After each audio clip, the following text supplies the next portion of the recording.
are now called to order. Let us stand for our invocation and pledge, please.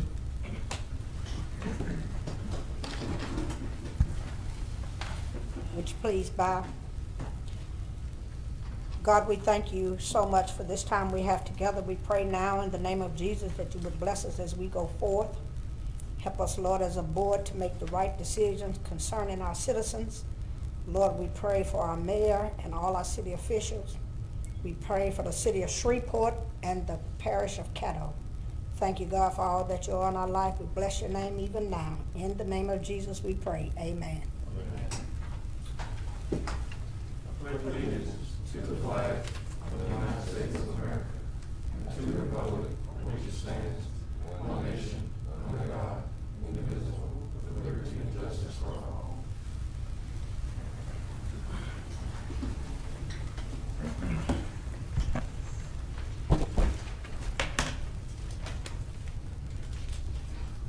Welcome to the regular scheduled public meeting of the Zoning Board of Appeals of the Shreveport Caddo Parish Metropolitan Planning Commission. For public hearing agenda items, if you wish to make public comments on an application, we have comment slips at the speaker stand next to the podium.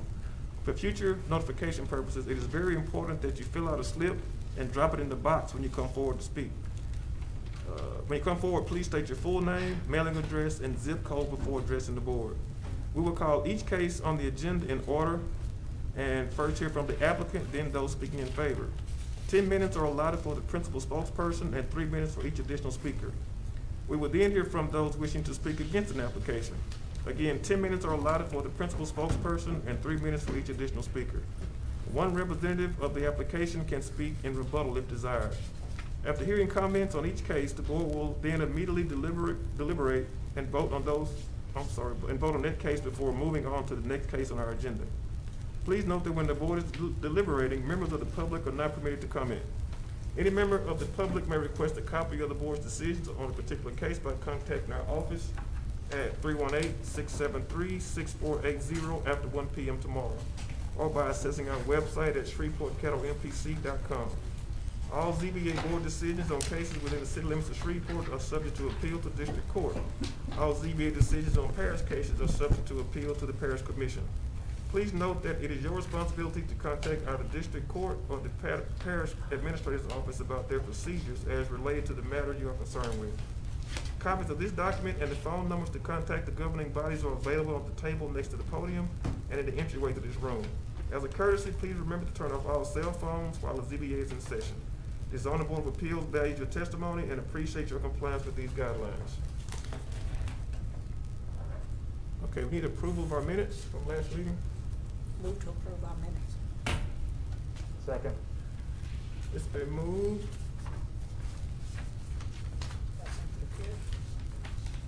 Been moved by Ms. Pearson, a second by Mr. Baird. Let us vote.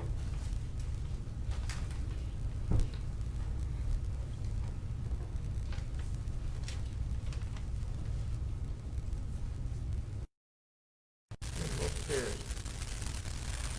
Our first case to number 20-6-BAC, Vertical One Wireless. Mr. Chair, Yes, sir. if I may, just so the visitors will understand the process that we will be following today. In each case, and we are fortunate that we have just one planner for each case. The planner will present the case, Jake Gallant. And after the planner presents the case and give the technical information concerning the case, then the applicant will come forward and be available to answer any questions that you have or make any additional comments that they may deem necessary, followed by any person that's in opposition to come and provide the opposition to the application, and then you'll have the rebuttal. In the future meetings, we're considering making that part of your introductory statements, but I'll be here to assist you in getting through that today. All right, thanks, sir. Jake Gallant will present case number 20-6 BAC. Good afternoon. I'm Jake Gallant with the Shreveport Metropolitan Planning Commission. This is case 26 BAC with regards to the 900 block of Lincoln Drive. The applicant is seeking multiple variances for a wireless telecommunication tower. The applicant is Vertical One Wireless. The property owner is S&W Land Management LLC. If you would, please put on the zoning map. Stop. Okay.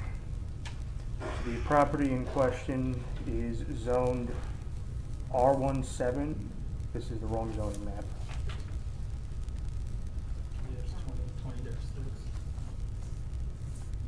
Okay. The property in question is zoned C1 for neighborhood commercial zoning. It is adjoined by C1 to the west and C1 SPUD, which is small planned unit development, to the south. All other surrounding properties are zoned R17 for single family residential. The other C1 properties are also owned by S&W Land Management LLC, who are the property owner in this case. The applicant did receive approval for a special use permit on July 1st under case number 2061C. It was stipulated, however, that the applicant receive a height and setback variance since the special use did not meet those requirements in the UDC. If you could, please put on A2 actually, elevation.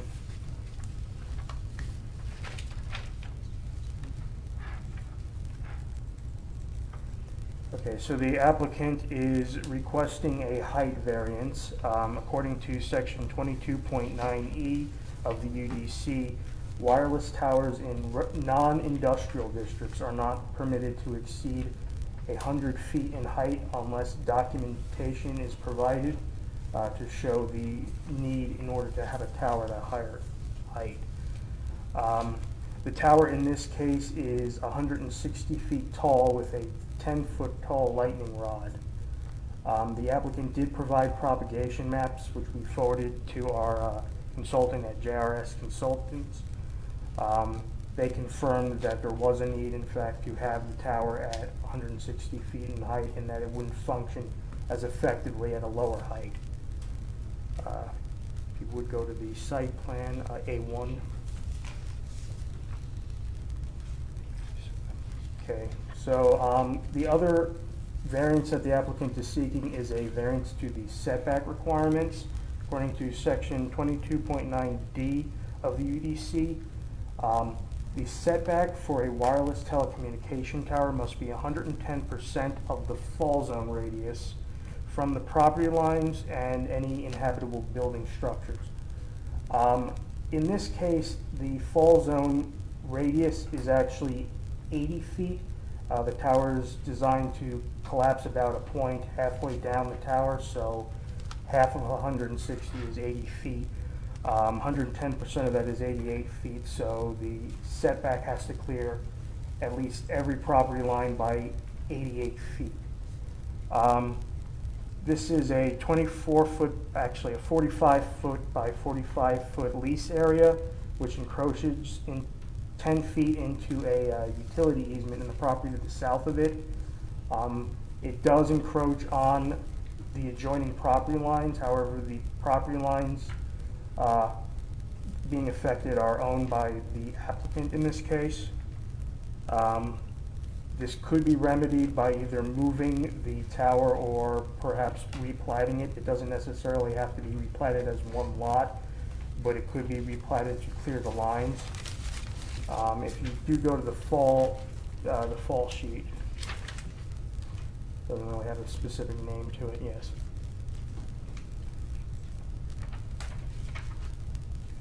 This was provided by the applicant to show how the fall zone operates. It's actually supposed to pivot about a point.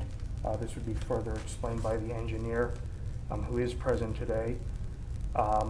But the tower does clear the nearest building, which is also owned by the applicant. However, as previously stated, it doesn't clear all property lines. We are recommending approval of the height variance, but not approval of the setback variance, since that can be remedied. Any questions for me, or do you want to just go ahead? No, we good, thank you. Okay, thank you. Is anyone speaking for case number 20-6-BAC? Hi, my name is Louis Martin. I'm with Vertical and Wireless. The address is 806 East Pecan Street, Burnet, Texas 78611. Due to my limited time, I'll kind of speak about briefly and concisely. Both variances that we applied for, one of them the staff recommends approval of, so I'll omit discussing that one.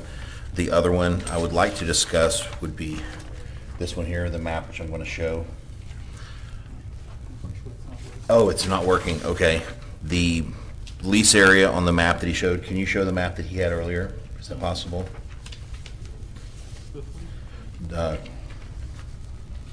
What he had showed. Go back one more. Yeah. I'll just discuss it. It was brought up to attention that our 45 by 45 lease area, we're exactly 130 feet from the nearest property line. So with the tower having a fall radius of that 80 feet, no other property would be impacted. And so the only property that would be impacted would be the owner who's present here over there in the white shirt. It's his property to the south. So I can understand if it was another residential property, we wouldn't, and he didn't own that property, we would not be here today asking for the tower at that location. But because his entity owns those 4 properties, that's why Verizon Wireless, and me being the applicant for Verizon Wireless, the consultant for them, that's why we selected that one location. So in that entire area, half mile in each direction, there was no other locations where there was parcels large enough that had, there you go, thank you, that were this large, because when you take it, the sum of all those parcels, there was a couple that had 2 commercial properties that weren't interested. There was the other ones that had 1 commercial property, they weren't interested. This landowner was interested. So we showed the need to the MPC, to the staff, to Jake, to Mr. Clark, why we needed that. Verizon needed this towers with the plots, and to the consultant, JRS Consulting. So I would just like to reiterate the one fact for the zoning variance. The second one is the fact that it is 80 feet fall radius, and on the map and on the drawings that have been presented, it's 130 feet to the nearest residential property line to the east. So that's a 50-foot buffer. And then it's 280 feet to the next structure away, next residential structure away. Not his structure, but the next residential structure away. Mr. Martin, So, excuse me right here. yes, sir. But the code doesn't say residential, it says property line. So Correct. He owns the adjoining property now, but he may not always. That's the purpose of the replat. It is, but he does own it. But he may not always, and what we're about to do is for always.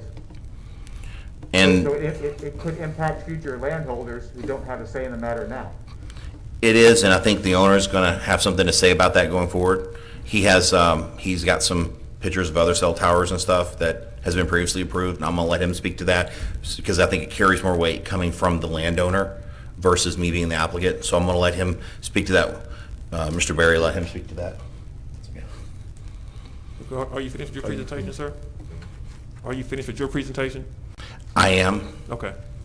Is there any other questions? Okay. I do appreciate each of your time. Thank you very much. Thank you. Is there anyone else speaking for case number 20-6-BAC?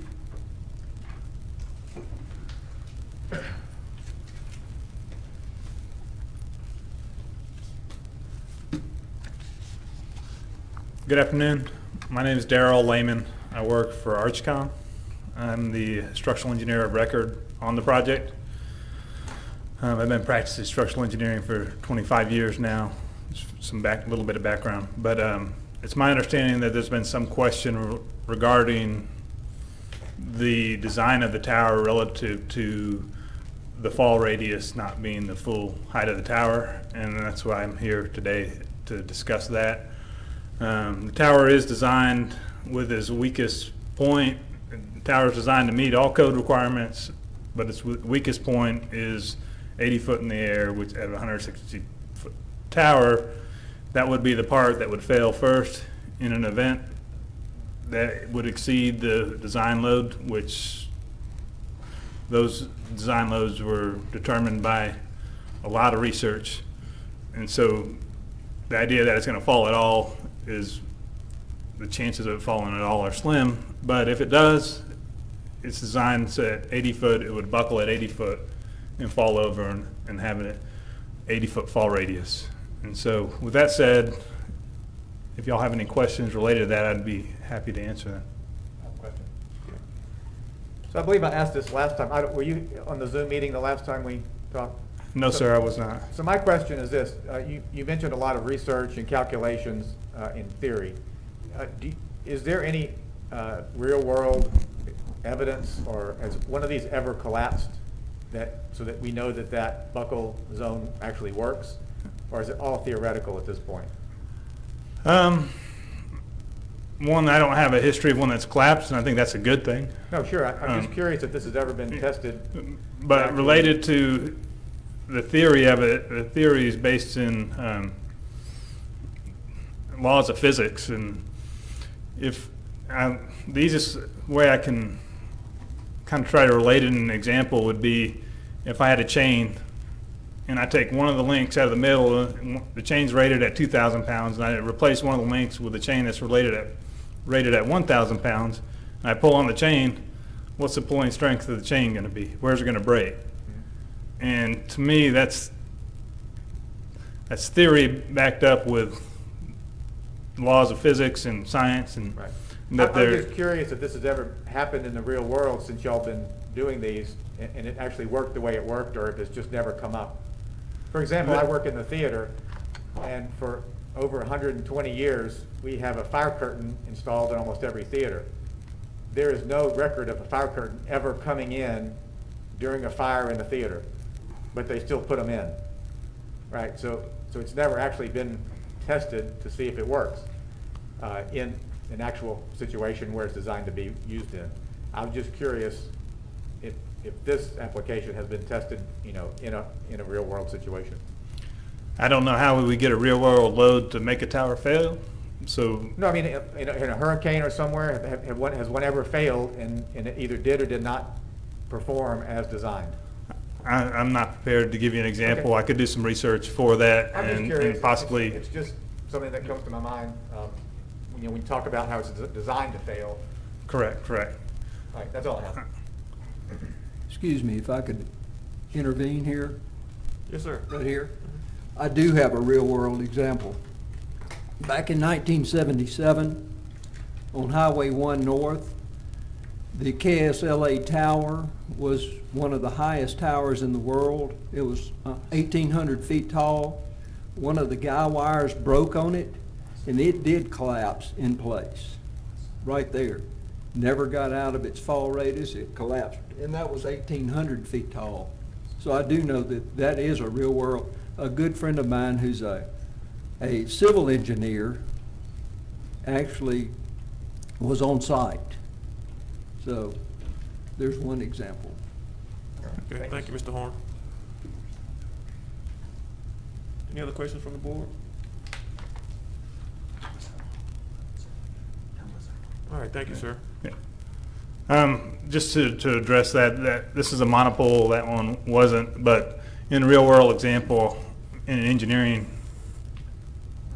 outside of towers, there's design collapses everywhere. You can drop a building on itself, and so I don't know that's a question on the engineering and just being theoretical related to reality. I think there's a reality that follows the design. That's why the public puts their faith in structural engineers to begin with. And so, with that said,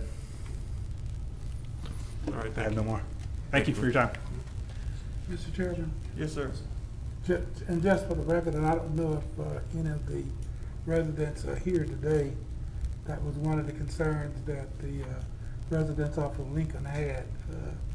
And that's why we asked the structural engineer to come to reassure them that their houses were not in danger of the event, as Mr. Berry has alluded to.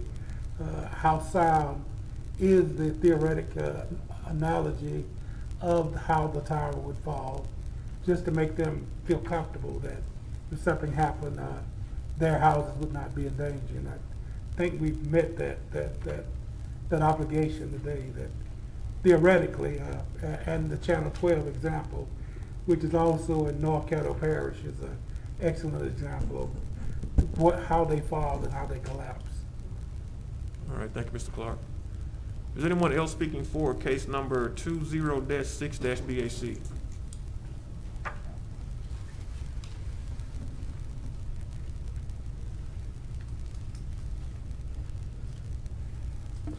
Good afternoon. My name is Shane Sears. I'm with S&W Land Management. I'm the property owner in this case, all four locations.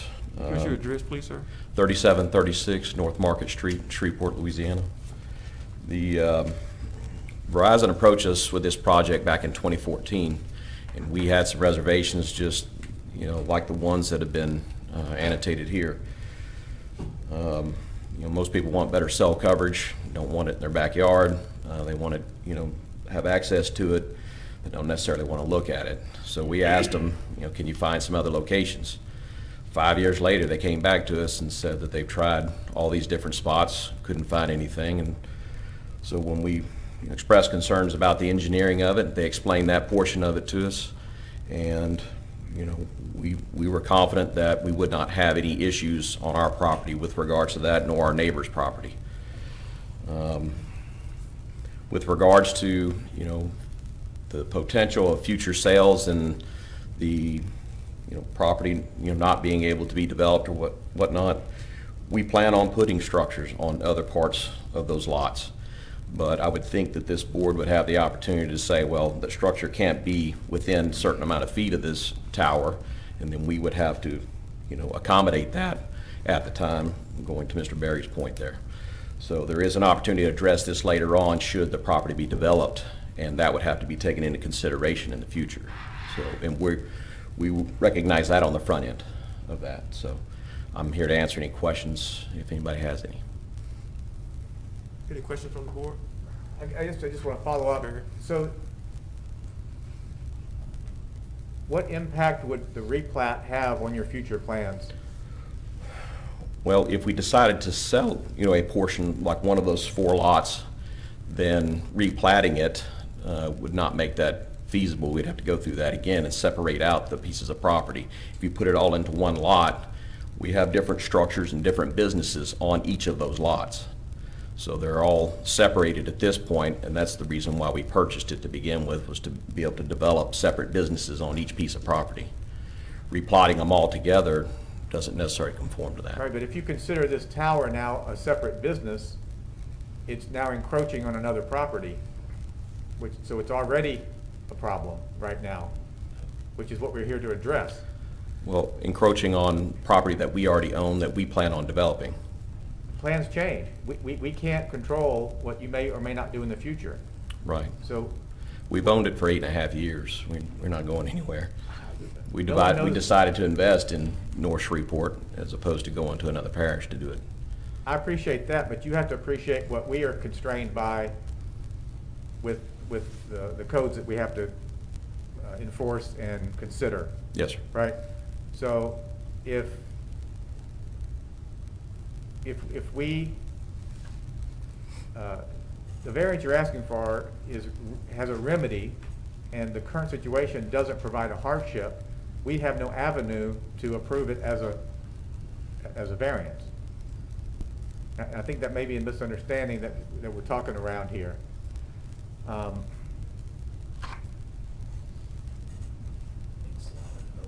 mean, I think that's kind of where I stand with it. I mean, it's a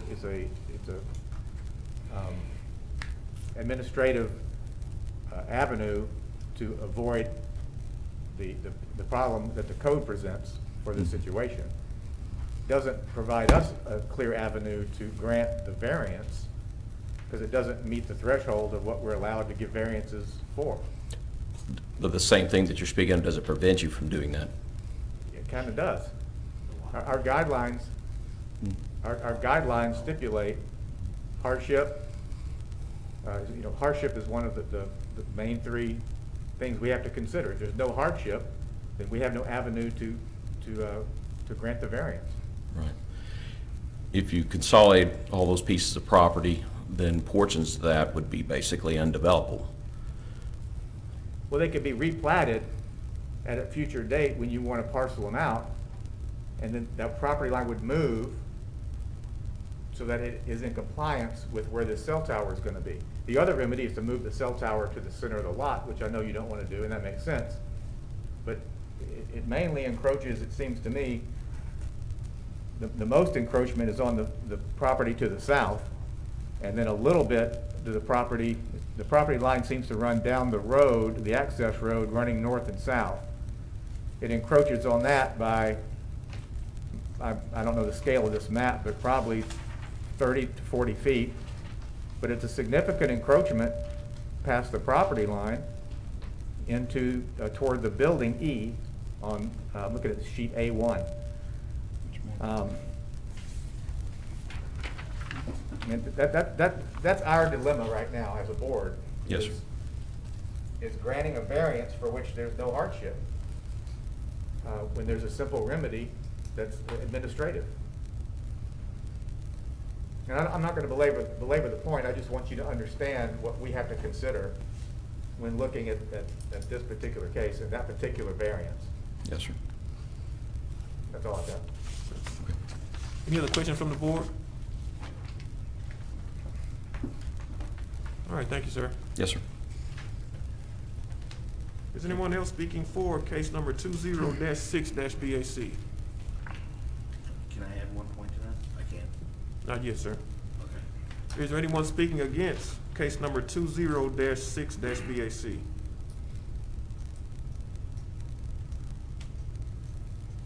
All right, is there a motion? Member.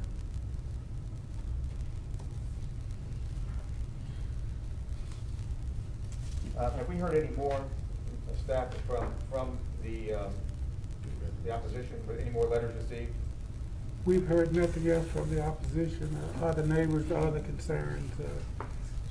I guess with the Zoom meeting and the information we provided them with, it satisfied their concerns.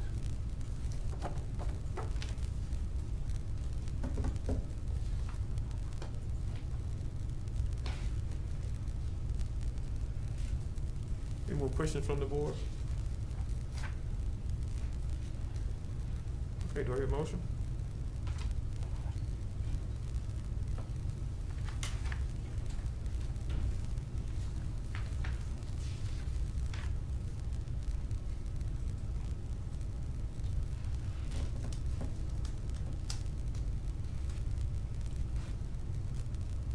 Well, I guess it's to me. I'll make a motion to approve, let's see the wording here.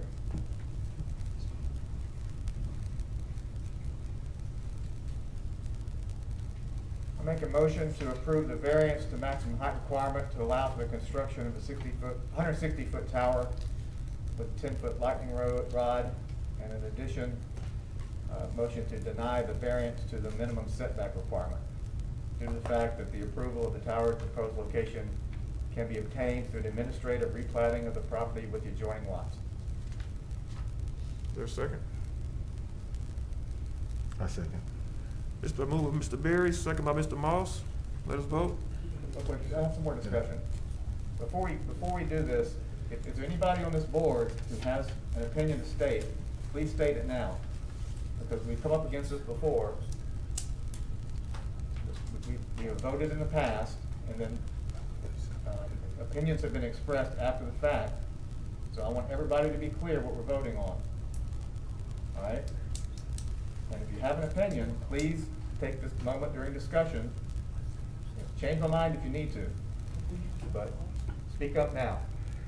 It might make it a little bit neater, Mr. Chair, if you would just take 2 votes on each variance recommendation. So you're saying you want to split it up? We'll split it up. Split it up and vote on each one separately. I'll amend my motion. The first motion I'll make is that we split this into two votes. We split this case number into two separate votes. One vote on the variance for height requirement and one vote for the variance to the setback requirement. Is there a second? I second that. Been moved by Mr. Berry, second by Mr. Moss. Let us vote.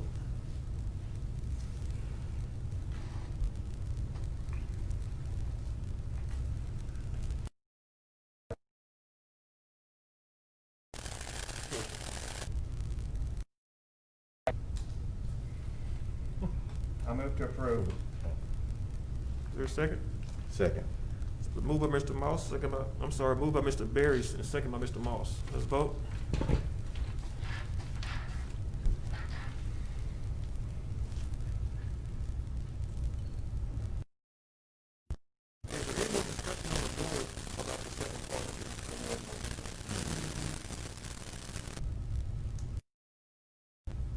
For the second, okay, yeah, you're right. Is there a motion for the second portion? I move. It's been moved by Mr. Moss. Is there a second? Well, what's the motion? Move to what? Deny. Deny the variance of the minimum setback requirements. Okay, motion, there's a motion. I'll second it. Okay, but motion by Mr. Moss, second by Mr. Bear to deny. Let's vote. Yes. What, is there any more discussion? I mean, I want to be clear about this. All right. Does anyone else have anything to say about the second portion of this? I just want to know why aren't they considering replating? We can't hear you over here. Speaking to the microphone, if you don't mind. I just want to know, is there another reason that you don't want to replat the land? Yes. Come, Well, Okay, hold on for a minute. We have to get a motion to recall if we want. Yeah, Right. we have to suspend the rules. Can I make a motion to recall and ask my question? you can. Okay. I'm making that motion to recall. Okay, there's a motion by Ms. Dunn. Is there a second? I second it. Second by Mr. Moss. Okay. Let's vote. You gotta vote for it. Got to vote. So I'll try to address it. Second, sir.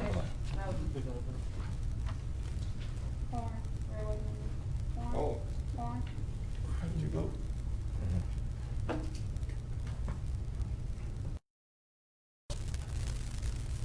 Yes, sir, now you come forward. So I'll try to address it. There's 4 lots there today. When those lots were formed, it wasn't the owner forming those lot sides and those configurations. There's certain minimum lot requirements for each of those to be put in place. So I'll address the one where the tower is going to be placed. It was brought up that we could just put that tower in the center of the lot. To do so, for that lot, of the 4 lots, the one that's on the northeast quadrant, if you put that tower to quote-unquote that would meet the setbacks in the center of the lot, it makes it undevelopable. Because that's where you would need to put a building. You couldn't put a building around the tower. So as the owner said, that he spoke to earlier, he testified, we've kind of did some advanced planning. He wants to, contribute to the community, build out this property, do all 4 lots, different businesses, keep them all separate. So if he puts a building on the front of that property, he's got a tower on the back. If you put a tower on the center of that property, you've just killed any future development there, any tax base going forward. So that's why you can't do that. Now, it's been suggested, just put them all together. He's got different different businesses on each of those he plans in the future. I heard earlier that tower encroaches on those. It doesn't encroach, it's adjacent to, but it doesn't encroach. That tower. Okay, I'm gonna have to stop you for a second. Okay. If you're looking at this map, Okay, there is a property. Which map? There's a property line.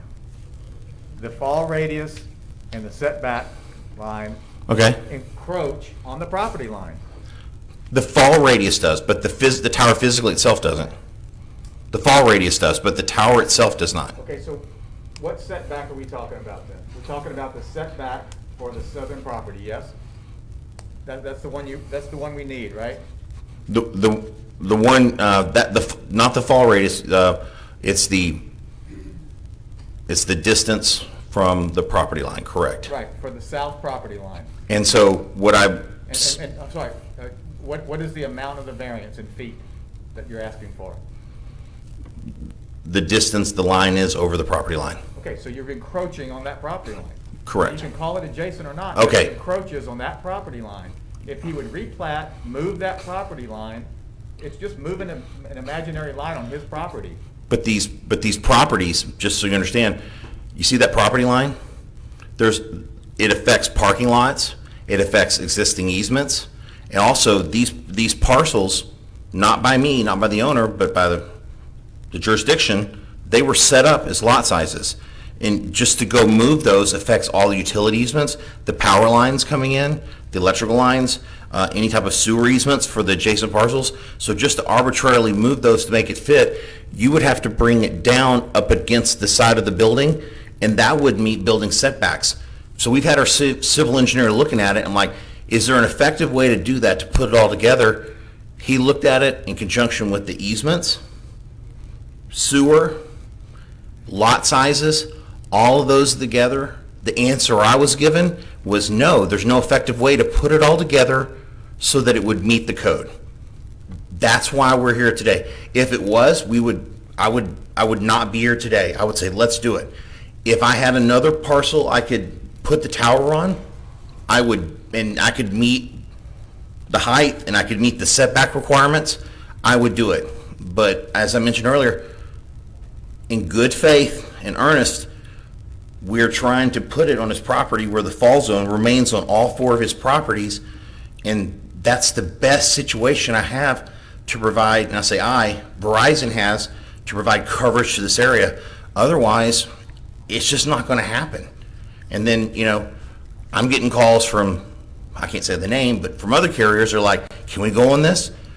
They're not going to be able to go on this tower either, and they're not going to be able to provide coverage, because if we don't build the pole, they're not going to go on it either. And there's sites where we go on their towers and they go on ours. So you're not just killing one, you're killing two towers, Okay, two sir. carriers going on Sir. this potentially.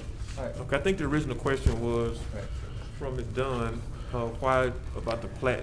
The plat. I So think he answered my question. I did? Yes, you answered. Okay, so that's it. It would, that one northeast quadrant, just to reiterate, we can't put it in the center because it would kill the development for that parcel. And he doesn't want to do that. And I don't blame him, because he wants to develop these parcels. If he didn't want to develop them, he wouldn't have bought them. Thank you. I'm going to ask a question for staff then. Mr. Clark, am I appreciating this properly, or what would the administrative replat look like that would meet his requirement? It's our understanding that it would require the replanting of all of these lots into one lot. In one lot? Yes, sir. And so, But that, then, in essence, technically, you possibly are eliminating the possibility of the development of the additional lots that are in place now when you replat it into one lot. okay, then please educate me on this. If you have one large lot, can you not develop it and just lease space out? I mean, if a shopping development goes in, the developer owns the entire lot where Lowe's and JCPenney's and all that is. They're not separate lots for each business. That is They are. correct. They are. No, they're not. No, they're That's not. correct. They Go ahead. lease He's space. out of order speaking also. Do they share parking? It's all one big development. I understand what you're saying. Would Well, that not, would replatting this into one lot prevent him from developing the areas around this tower? It would not prevent the development, it would just make it difficult because you've limited what you can do, as you alluded to. He could not sell separate lots to separate businesses. Well, as he far said as he's not gonna development. sell it. He's gonna develop it. He could not develop it with separate businesses. He could only do as you're talking about.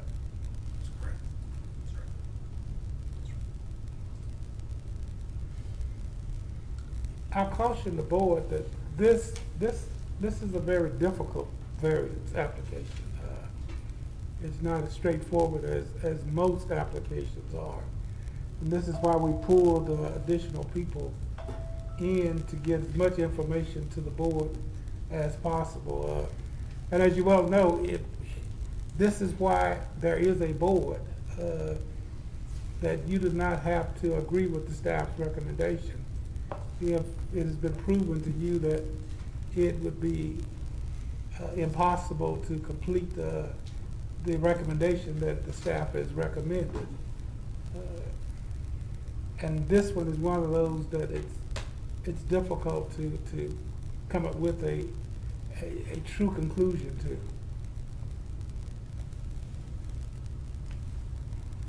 All right, well, I withdraw my second for Mr. Moss's motion. Okay. Is there a second to the motion to deny? To deny. To deny the second motion. Denial of variance of the minimum setback requirements. Well, I'm gonna withdraw my second because, I mean, based on this, I'm gonna withdraw my second because I might have another opportunity to take a bite at this. Okay, Mr. Berry has withdrawn his motion. Now, I've withdrawn my second. I'm so sorry, If I'm there's no sorry. other second, then his motion fails for lack of a second. All right. So, is there another motion? I move to approve the variance for setback. Is there a second? A second. It's been moved by Mr. Berry, second by Ms. Dunn. Let us vote.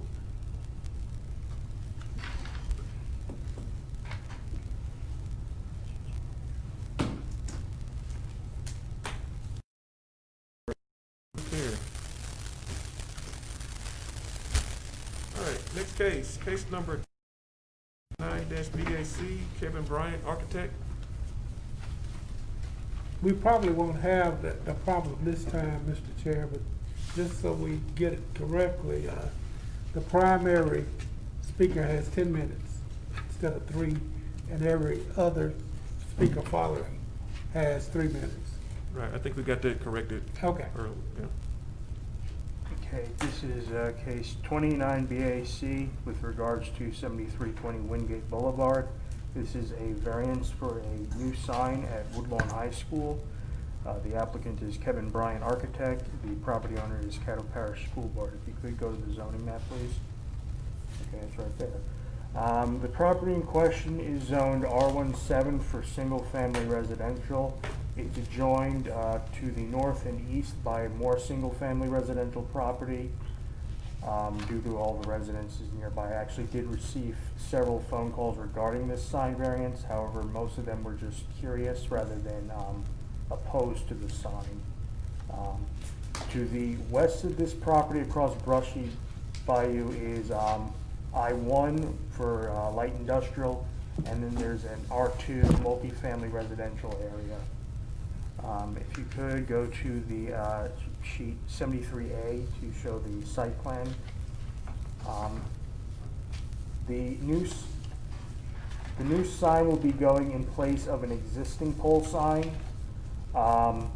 They're going to be reusing the same base.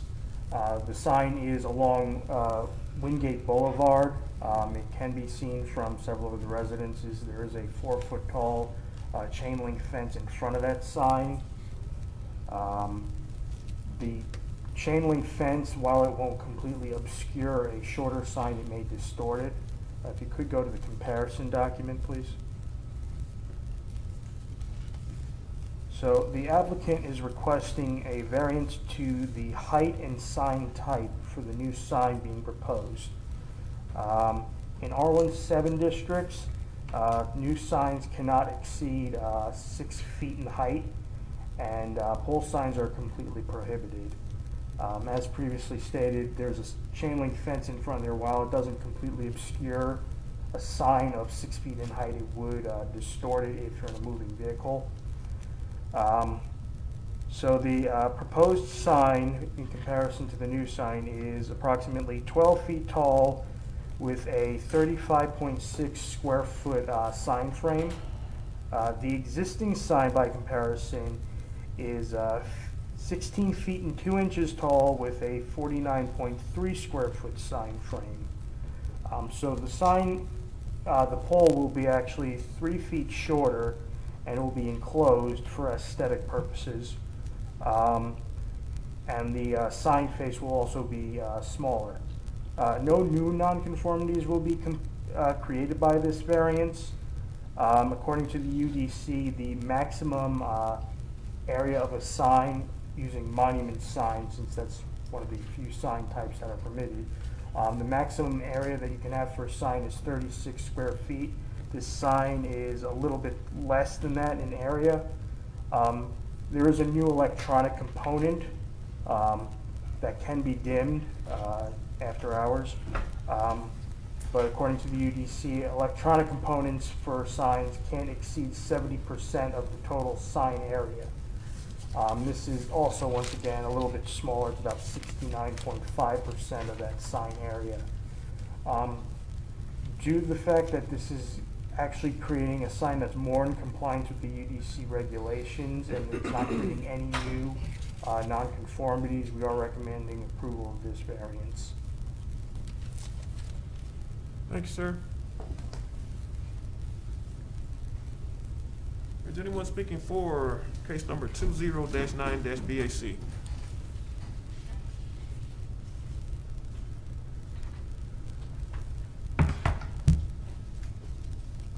Yeah, Kevin Bryan with Kevin Bryan Architects, 712 Texas Street, Shreveport, Louisiana, 71101. I'm here to answer any questions and sort of reiterate what he said. I think he summed it up as well as I could. I like this new format. I guess my only question, Mr. Bryan, is that we know that Caddo Parish has a lot of signs that are aging out, and in a previous conversation, we had discussed that we were going to be going as often as possible and whenever possible to monument signs. I appreciate that these two are right up against the chain link fence. I just want to reiterate my personal hope that we can stick with our plan to go with what's already approved in the UDC for these changes. I'll say this, we've already installed several of these in a monument fashion in other locations, which is why you haven't seen as much as me as you could have. So we are listening to and adhering to those requirements where we can. There are a few situations that I get pushback from the construction department at the school board, and they say, Sure. Can you help make this happen? I appreciate that. I just want to go on record saying that. Yeah, for, I appreciate that. Thank you. Yes, sir. Yeah, my question is, why can't there be a monument sign here? As stated, if you lower the monument sign and it's behind the chain link fence, it distorts it. And it's just, the intent of these signs is to provide information to people that pass by that may or may not otherwise be in contact with the school and know what's going on. And so it's there to be as visible as possible. There's a case right after this one that I'm going to be right back up here that I think that illustrates more than this particular case as to why we want that. And a lot of times you'll see, go by a school, you'll see a slew of banners on the fences during certain times. And if I have a monument sign behind that fence and I've got a bunch of banners on that fence, that monument sign is rendered invisible, basically. And like I said, in this next case, I think we actually have a photograph of that example of just that. So we're just trying to make it as visible as possible. Okay. Now, has there been any discussion about there being another place to put a monument sign other than that location? No, and if you look at the site plan, there's basically, that fence line is basically on their property. Right outside of that is a sidewalk, and you're in a public area. And it's in a place where people drive by, and it's just the most visible location. And again, we are. Fence, it looks like. Yeah. And again, we are trying to shorten it, make it smaller, make it less of what's there currently. Okay, that's all I had. Any other questions from the board? Mr. Chairman, Yes, sir. I'd just like to agree with Mr. Berry and share publicly that in meetings with Caddo Parish School Board, we came to a conclusion that the school board would abide by the Unified Development Code in reference to signage at the different schools. And just for your informational purposes, we have long discussions about making recommendations in reference to these signs. The two that are before you today, we just came to the conclusion, and sometimes the conclusion goes against some of the things that I believe in, but you come to the conclusion that this is overall an acceptable application for a variance that meets a lot of the requirements that the intent was. Monument signs will not fit every particular situation. That's just my belief.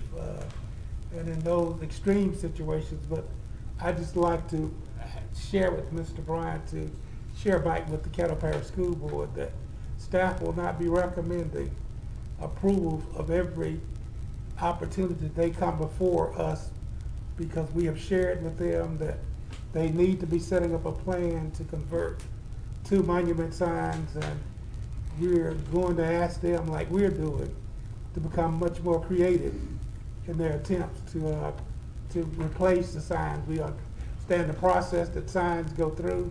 We understand where the funding comes from. Because before it gets to these boards, we have dealt with the parents and the principals and the PTAs and the elected officials. But we just asked the school board to return to doing everything possible they can do to meet the agreement that we made. Thank you, Mr. Chair. All right, thank you, Mr. Clark. All right, thank you, sir. Thank you. Is there anyone else speaking for case number 20-9-BAC? Is anyone speaking against case number 20-9-BAC? There are none. Are here a motion? I move to approve. It's been moved by Ms. Pearson, Second. second by Mr. Farrell. Let us vote.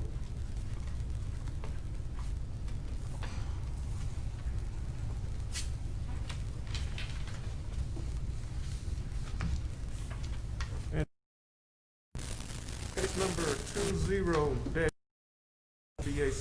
Kevin Bryant, architect. So this is yet again another variance request for a sign, 2010 BAC. Property in question is 6215 Fairfield Avenue. Variance for Fairfield Elementary Magnet. The applicant is Kevin Bryan, architect again, and the property owner is Caddo Parish School Board. The property we're looking at is zoned R17 for single-family residential.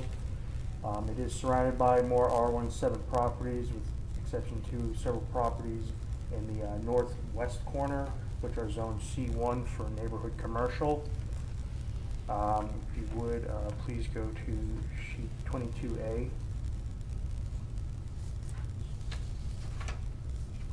Okay, so once again, there's an existing pole sign here that will be replaced with a new pole sign to modernize the aesthetic.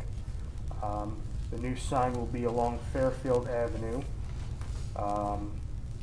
and it will be visible from the adjoining. It will be visible from the commercially zoned properties as well as several residentially zoned properties. Please go to the comparison sheet. Once more, there is a chain link fence in front of the sign, 4 feet tall. The Unified Development Code has minimum height requirement for, the maximum height requirement for a fence is 6 feet. Shorter sign would be obscured by the chain link fence, or at least distorted, not completely obstructed. So the new sign is the same height as the previous sign that was brought before you. It's approximately 12 feet in height, 35.6 square foot sign face.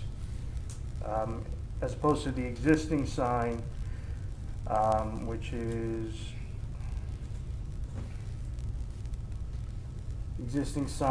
approximately 3 feet and 4 inches taller than the sign being proposed.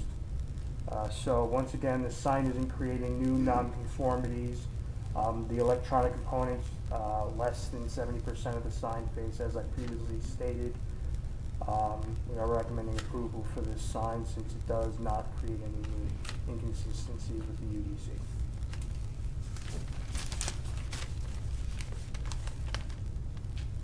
Good? That it? Yep. Thank you, sir. Anyone speaking for case number 20-10-BAC? Kevin Bryan. Do I need to say my address and all that stuff again? Yes, sir.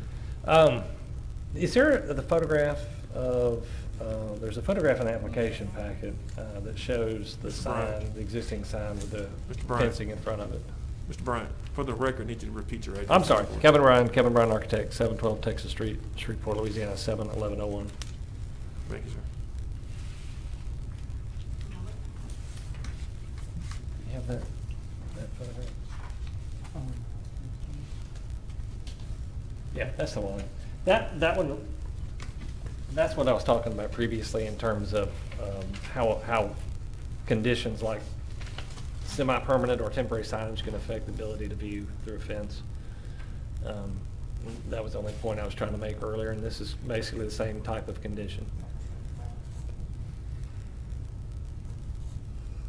Not to disrupt Mr. Bryant, Mr. Chair, but we had problems with that school for those illegal banners on the fence line. They were not supposed to place them there. And those are some of the problems that you confront when you're dealing with schools, because they have a desire to get donations for computers and iPads, etc. And getting those donations, one of the things that the schools are asked by the businesses is to be able to show that they've donated these things. And the schools will go to the point of accepting violation letters and court from us in order to get these things done. So it's a continuing problem that you have with signage at schools. Thank you, sir. Is that, Sir? I'm sorry. Thank you, Mr. Clark. So what you're saying from staff is a problem with us denying or granting a variance depends upon them, the school system knows something illegal is putting signs on a fence? That has nothing to do with you all. I was just sharing with you some of the challenges that are facing schools. That's the only entity in the community that we have these kind of situations with, because schools have, and I don't know what will happen now during COVID, but that's one of the problems that they have. And we've talked about looking at doing amendments to the ordinance in order to come up with a path for them to do this type of advertising, because it's something that they're almost in a difficult situation of, if they don't do it, they don't get the donations to provide the technology for students. And so we're looking at that. I just wanted to share with you that, because I saw that when I saw the application, and we shared with staff that that was the violation that we got into to start with. Okay, thank you, Mr. Clark. All right, thank you, Mr. Bryant. Yes, sir. Thank you. Anyone speaking for case number 20-10-BAC? Anyone speaking against case number 20-10-BAC?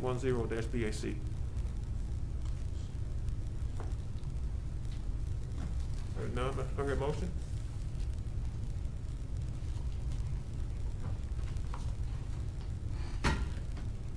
move to approve.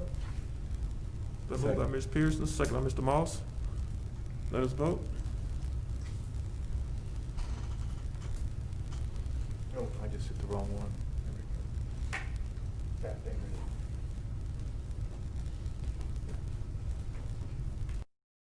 we go.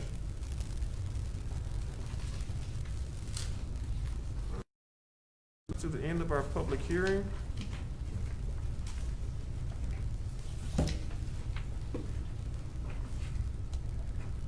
Is there any old business at this time? Or any new business at this time? I have a question I want to ask, Mr. Clark. We were talking about those banners on those fences. Is that something we can go back to the drawing board and look at and try to move on? Because I We know a can. lot of schools, like in my district, Huntington, Yeah.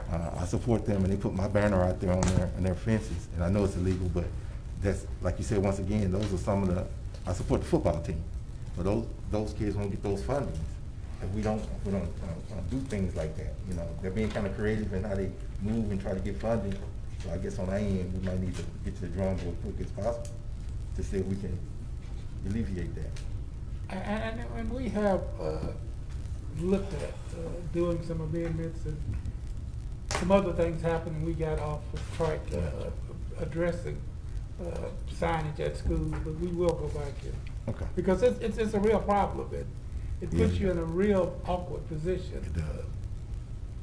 The schools can't get the contributions they need. If, like you said, if I can't advertise, I'm not gonna donate the $5,000 for iPads. So what do we expect schools to do? Exactly. So we will go back and look at it. Okay. Okay. Anything else on the board? Okay, Mr. Clark, you have a report for us today? I'm just looking around, I'm telling them to get ready. You have research, and I just want a couple of things to happen real briefly for you. We're working on a couple of things. Adam Bailey and the community development staff are working on reviewing the master plan in totality. They've done all kind of creative things, and they're looking at annexation and de-annexation because those are hot issues with Shreveport right now. So I'm going to ask him to just give you a brief overview of what they've done and what they found with annexation, de-annexation, and the master plan.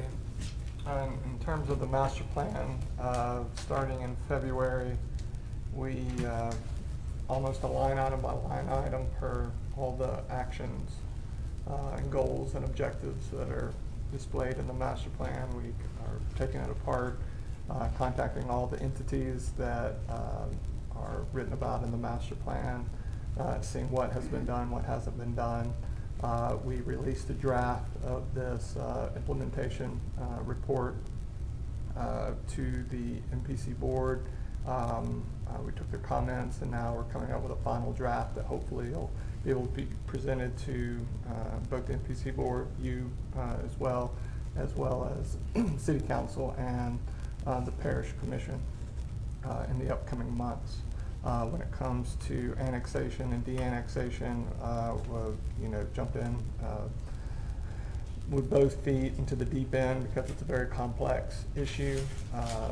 See what the state says in regards to it, as well as what other municipalities are going through within Louisiana and outside of Louisiana, and developing a report to present to the board in the upcoming months.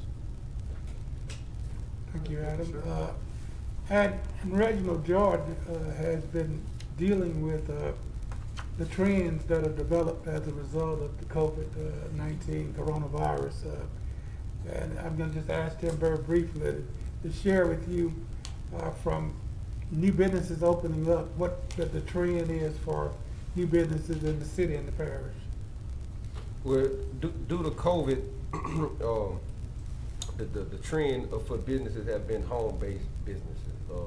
In the city and in the parish, we've had an explosion, or what I would call an explosion of home-based businesses compared to, I don't have the actual number right in front of me right now, but compared to the number of commercial businesses compared to home-based businesses is almost double, as far as people that have been coming out and businesses that have been opening. All type of home-based businesses have been open. So people have been trending to a remote model or a home model, and I guess the COVID has made people creative on ways to keep the economy going. And lastly, Mr. Stephen Jean has been working with me. We came up with a new type of use and a new approach to assisting businesses get open and even shortening the process even more. I think he says periodically it's from shortening the process from 4 weeks to 1 week in order to get open. And we did this and it's quite an extraordinary attempt that we made. And I don't want to take away his thunder, but I don't want him to talk too long. But I want to share with you what we've done in reference to COVID-19. Well, we have a number of amendments that are going in front of the City Council now. One of which is to introduce a new type of approval, which is an administrative special use. Right now, all special uses have to go to the MPC. So what we've done is we've looked at the least controversial type of uses that is really more of a technical review. And so that will be done in-house. And so instead of waiting for a period where you can apply anytime. That we do have a notification. We do notify residents of this, like we would in another case, but there's not a public hearing. And so it could shorten, it can shorten this virtually in half of what we're doing now. We think that's going to be, until we actually see it in progress. What we've heard from some people in the development community have praised that as a great opportunity to move things quicker. We've also looked at triggers for nonconformities for structures. So say there's a structure out there that is nonconforming, but they need to be able to add to it a little bit, put it back into commerce. Well, you can do that. We've relaxed that trigger from 25% to 50%. So we hopefully to be able to see that kind of process before we'd have to completely comply with the code. Now it would not have to completely comply with the code. And we believe that's going to help put some vacant structures back into commerce. We did some other things while we were there. We interviewed all of our intake staff and asked them the kinds of things that they ended up seeing that really just didn't make sense. It caused a delay in processing and some things that they identified. And so what we went in and rectified those some things that just, quite literally just didn't make common sense. So we've moved that in. So I think all of this is going to result in a much quicker processing and seeing buildings that have been vacated due to code put back into commerce quickly. And that concludes our research report, Mr. Chair. All right, thank you, sir. All righty. Do you have a report this time, Director Report? Just real briefly,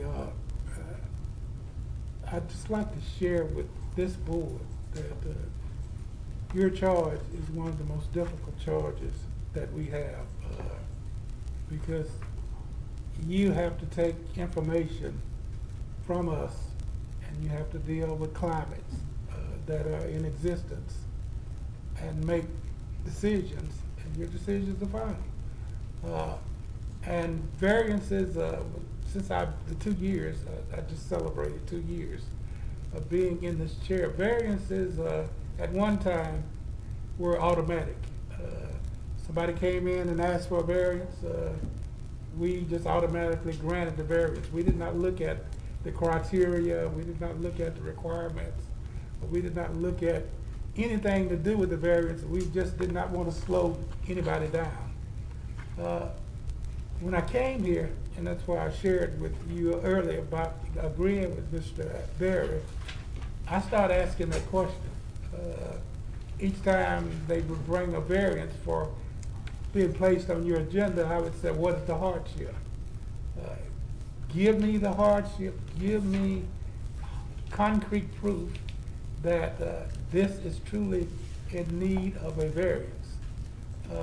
I think that you did an extremely great job today in going through the discussions and going through the debate on whether or not an application really meets the requirement for a variance. I share with you, it's one of the most difficult things that we do because you have the ability to stop development in its tracks, and that's a difficult position to be placed in. We will continue to attempt to provide you with the best information that we can in order to help you make the decisions that you have to make. And we will attempt to make the best recommendations to you that we possibly can.